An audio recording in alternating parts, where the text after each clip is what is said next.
So, hi guys.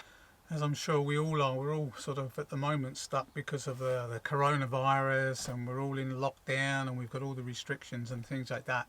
Van life as we know it has really come to a grinding halt. I've been lucky in that I've got a place that I can stay on a farm, and it gives me the facilities I need, and everything works out quite well from that point of view. But nonetheless, because we're not on the road, life can get a little bit boring, let's say. For quite some time now, I've been thinking of a few modifications to do to the camper. If I go back to last year, I actually fitted two new front suspension struts, which needed to be done. And so I thought I'd do the rears. But then I got thinking about it, and I decided to sort of change the rear shock absorbers. But it might be an idea to upgrade to an air suspension system. So I gave it some thought and looked online. What I've actually done is gone for just basically an airbag that takes the place of the existing bump stop rubbers and fits between the chassis and the rear axle. So I'm retaining the leaf springs, I'm retaining the shock absorber units, but I'm putting this extra airbag system in. Now the benefits of this, obviously, once it's fitted, is that you can adjust the pressure. So by that I can get a better ride, a firmer ride, which should make it a lot better on the road. I get less rolling on the bends, less rolling when I'm going roundabouts and things like that. But the other advantage is that you can increase and decrease the pressure, which can raise and lower the ride height at the back of the vehicle. So if I'm running fairly empty, you can reduce the pressures and get a nice sort of ride height. But if you start loading up, and if you bear in mind that, I've got a fixed bed going across the back of the camper, and my garage area is underneath. So it means that whatever I put in the garage area, even though it might not be tremendously heavy, obviously it all adds together, but everything is behind the rear axle. So if you think in terms of the leverage effect, so you're putting weight behind that pivot point, it actually sort of tends to increase the weight or the effectiveness of that weight. So by having the ability to raise the suspension a little bit, if I get to the stage where I've got enough in the boot that the back sort of drops a little bit, all I need to do is put a little bit more pressure into the bags, and that will level everything back up again. So that's going to be another big advantage. It's worth saying as well that looking online when I found the kit, and these kits do tend to be vehicle specific, so if you're thinking of doing this, obviously make sure you buy one for your vehicle. I did find one particular kit that was said to be universal, but to be honest, looking at it, I think that would be quite difficult to fit in certain circumstances, because you might need to start drilling the chassis and things like that to make the fixings. Whereas if you go for the vehicle specific one, like I did, for my Sprinter, basically you use all of the standard fixings on the vehicle. It's just a question of basic tools. You take in the bump stop rubbers out, and then, as I say, with just basic tools, a few spanners and a couple of sockets, is easily to fit. I mean, they say on the instructions it's approximately 2.5 hours to fit. Probably took me 3.5 hours, something like that. And I'm not an experienced mechanic. I like to do DIY where I can, so I would say that this particular kit could be fitted with anyone with basic DIY skills, no problem. The other thing I would say is I bought just the airbag kit. Now that cost me £220, and they were also advertising the same kit, but it came with a small compressor. Now that compressor you could fit under the bonnet or somewhere else on the vehicle. And you could use that to either raise or lower the pressures. In actual fact, I've already got a very good compressor I bought years ago, so to me it wasn't worth spending another £120 for that complete kit. And in reality, it might sound strange, but you can actually use just something as simple as a bicycle pump, and you can pump up this suspension. So it's not as if you really need to spend a great deal of money on a compressor. So in my opinion, it's better value just to go for the basic kit, just the airbags and the fixings. So that's what I've decided to do.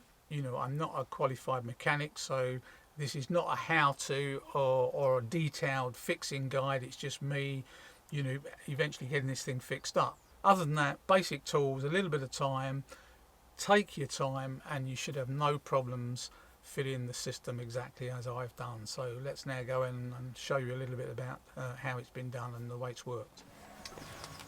So basically we start, we're just going to crack off the nuts from the rear wheels.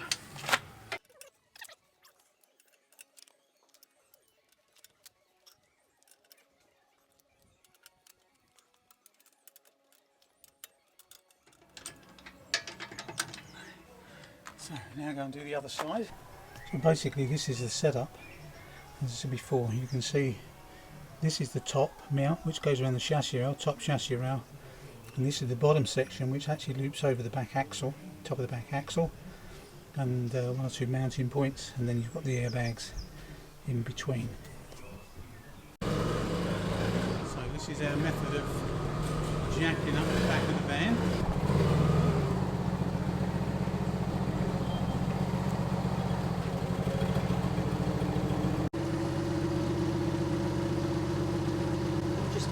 Go in a tad more.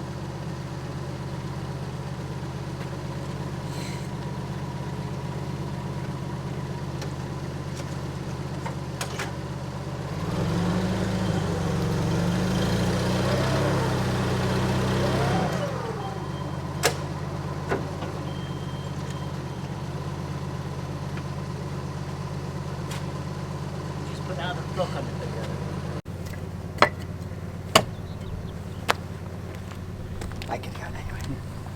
So we've made a good strong wedge on the front wheels just in case it rolls forward.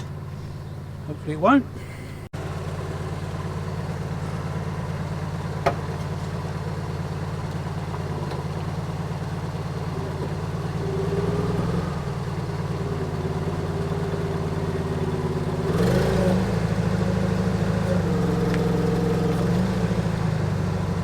That should be enough, yeah. So we're now jacked up, ready to try and start work. So that must knock out then, does it? Yeah, it just pulls out. I'll get a bit of screwdriver in a minute. And this is the bump stop rubbers we're just about to remove.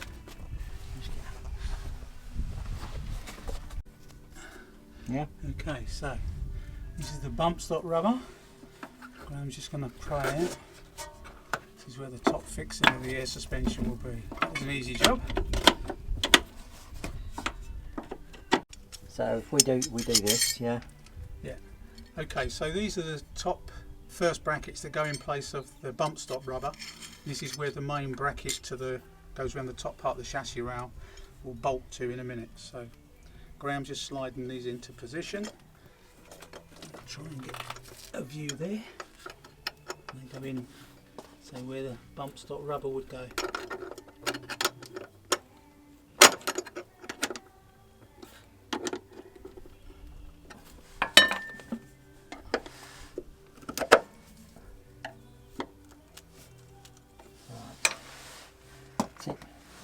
Okay, so that passes in, so now we have to put the main bracket beneath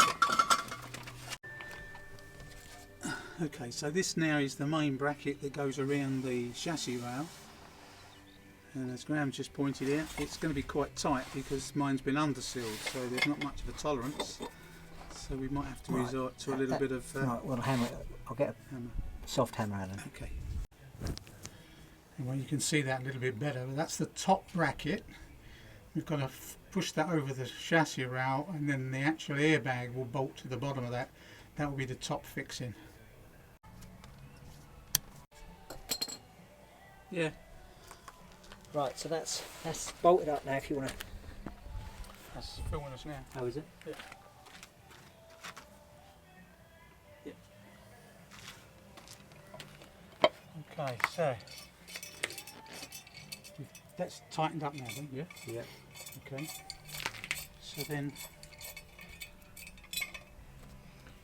this bracket. How long? See, they'll have to be. But they're only going through one thickness. Yeah, there's no. Yeah, spring wash might be enough, mightn't it? So that's got to go. So I now need to go and get the star washer. Remember what size you tried this morning? It was the third one down. Or was, no, I can't, to be honest, Alan.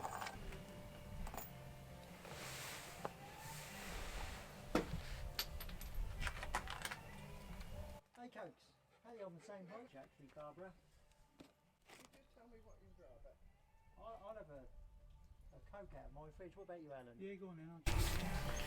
Right, so that's the one we want. Get Alan, give me a yes, please. I'll have a Pepsi as well with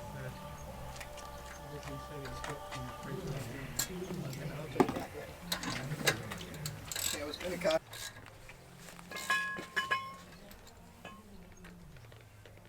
We've been a bit silly because that's a square drive. You could put the hammer on it, couldn't you? That's fine. Torsion on it, do I? Sorry? I don't know if there's going to be any torsion on it. I think there might. No, There's not now, is there? No.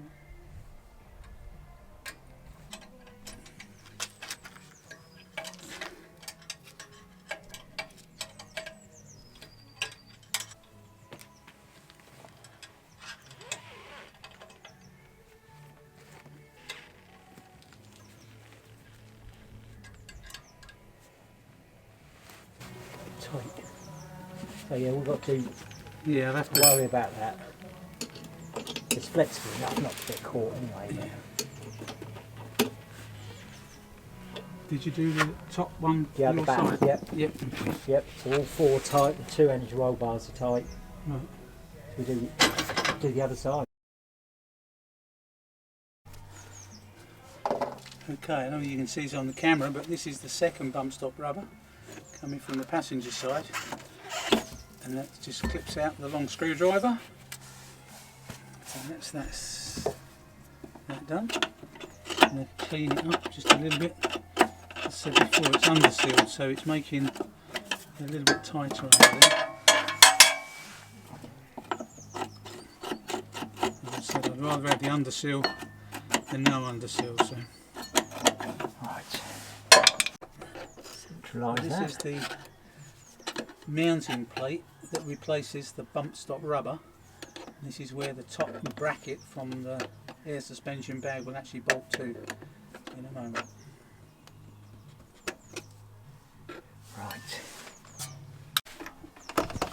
Okay, so now we've got to get this bracket up over the chassis, which, as I say, is proving to be quite difficult because of the underseal. But we've managed to get a very small mechanical jack between the axle and the plate itself, and we're actually winding it up. This is what we did on the other side, and it worked quite well. So just a tip, if anyone's trying to do this and they've got their chassis been undersealed, it is going to be a tight squeeze to get this on. Just be prepared.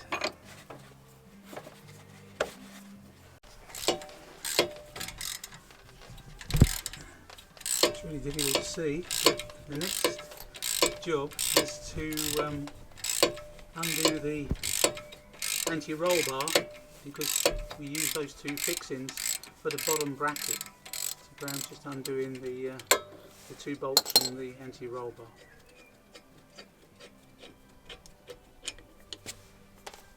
Okay, that's nice and loose. So this basically is now the airbag, and we've got it upside down. So at the moment we've got the bottom bracket on top, so we can bolt it together. And it's interesting that when the kit comes, it comes with all the bolts and washers, but they're only plain washers, they're not spring washers. And we've decided to put spring washers as well, just for extra security. But it might be worth saying that on the first side we did, the opposite side, we actually put the bracket on and then tried to bolt the airbag to the bracket, and in fact it should have been bolted together before we offered it up. And across the axle makes life a lot easier and a lot simpler. Okay, so as far as the rear airbag is concerned, if you go in from the front of the axle and wrap it over the axle, it's a lot easier than trying to get it up over the leaf spring. And obviously there's no air in the bags at the moment, so you can actually compress them a little bit. You just have to then make sure that the bolts from the bottom bracket line up with the anti-roll bar holes. There are slots, so you've got some adjustment from that point of view. Okay, so looking from underneath, you can see the bracket as far as the anti-roll bar is concerned, which is here, and there's a bolt at the bottom, bolt at the top, which actually bolts through to the bracket of the airbag. So you can now see the airbags in position, and if I come above the leaf spring, you can see effectively the spring is now is in, and just got to bolt up to the top bracket now, and then they're installed. And then after this, we've just got to put the actual air piping in, the tubing in, and then put some air in and try. But it's gone well so far. Well made kit, recommended. Okay, so we've finished the install of the bags, top bracket, bottom bracket, so that fits. Now all we've got to do is put the airline cable in, which we're just about to start doing. Okay, so everything's connected up now, and we've actually put some pressure in. I put about 3 bar in, maximum is 4.5, just to see how it goes. We're not quite finished. We've still got to connect the tube up and find somewhere for the actual gauge, which I'm going to do tomorrow. So tonight we're just going to leave it with a bit of pressure in it just to see how it goes and check on there's any leaks and things like that.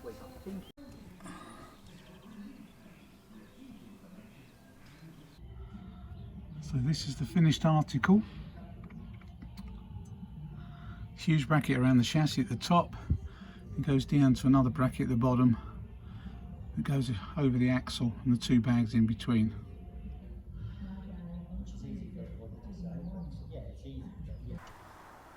Okay, so all the airbags are fitted underneath, and we've run the air tube through, and I don't know whether it's a good enough picture, but I've actually put the gauge just inside the rear doors inside my garage.